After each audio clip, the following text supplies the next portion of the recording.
கூட இருந்து பார்த்து என்னை பற்றி சொல்லியிருக்காங்க.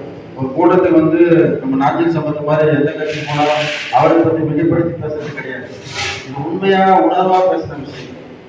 அதனால என்னை பத்தி அவர் மிகப்படுத்தி பேசல, நடந்த விஷயம் பேச.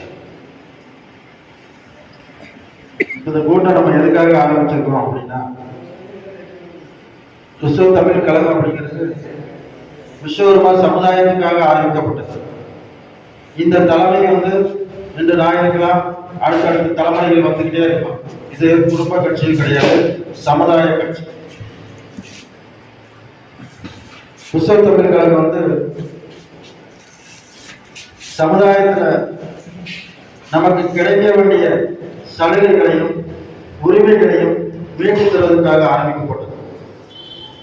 எதுக்காக உங்களுக்கு எல்லாம் சொன்னாதான் தெரியும்.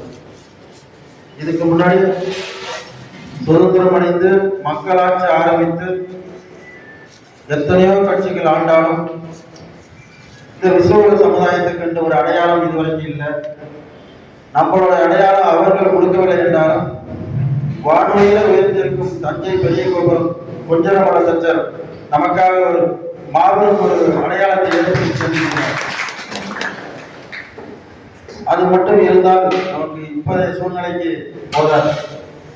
அரசியலில் அரசாங்கத்திலும் நமக்கு பங்கு பெற வேண்டும். ஒரு சமூகம் நல்லா வர வேண்டும் என்றால் அரசாங்கத்திலும் அரசியலிலும் நமக்கு பங்கு இருக்கும். அரசாங்கத்தில் பங்கு வேண்டும் என்றால் நல்ல கல்வி திறமையா நம்ம பேசிக் கேட்டகரியில் இருக்கிறதுனால மார்க் அடிப்படையில ஒரு 10 மார்க் 20 மார்க் நம்ம பின்னாடி வரும். இப்படியே நம்முடைய சமுதாயம் வந்து இன்னமும் ஒரு அடிப்படைக்காக போராடி கொண்டேதான் இருக்கும்.